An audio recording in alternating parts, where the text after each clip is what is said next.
अज असांजा गोट गोट गाँव गाँव इहो पैगाम आहे, अमन जो पैगाम आहे, मोहब्बत जो पैगाम आहे कि उर्दू स्पीकिंग पाण के सिंधी समझन, असांजा लीडर थियनि, असांजे हलकनि मां अचे इलेक्शन विढ़नि, पर पाकिस्तान ऐं सिंध पहिरीं सिंध हुन खां पोइ पाकिस्तान जी ॻाल्हि कनि। असांखे यकीन आहे त इंशाअल्लाह हिन दफ़ा उर्दू स्पीकिंग पीपल्स पार्टी और सिंधी ज़ुबान सां गॾु बीहंदा, अल्ताफ़ हुसैन और राह जा एजेंट सां गॾु न बीहंदा। कराची जे पाकिस्तान पीपल्स पार्टी और जलसो जो चेयरमैन साहब करे रहियो आहे, सब खां पहिरीं त कराची जे माण्हुनि लाइ, कराची जे उन्हनि माउरनि लाइ, कराची जे उन्हनि भेनरुनि लाइ, कराची जे उन्हनि ॾुखियनि पीअरनि लाइ हिकिड़ो सुठो सवण आहे त हिन शहर जे अंदरि दहशतगर्दी जे ज़रिए कराची जे शहरनि खे क़तल कयो वियो, मारियो वियो, उन्हनि जी तालीम तबाह कई वई। उन्हनि सभिनी खे इहा अपील कंदुसि त वरी ही सालनि खां पोइ पाकिस्तान पीपल्स पार्टी जो जलसो थी रहियो आहे। कराची जा शहरी माण्हू, कराची जूं उहे माइरूं, कराची जा उहे ॿाहिरि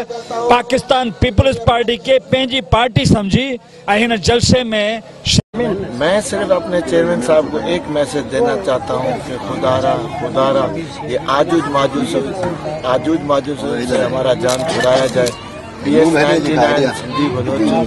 के गरीब लोगों के घर हैं, यहाँ पे PS99 पे यहाँ से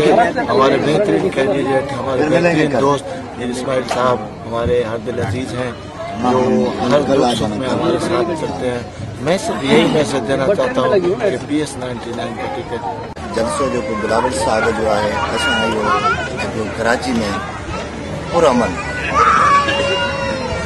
जो आवाज़ ॾिनो आहे उनखे, वो हिन जे करे कराची जे अंदरि जेको खूनारेज़ी हले पई, लेकिन मुतहदा ज़ुल्म कया,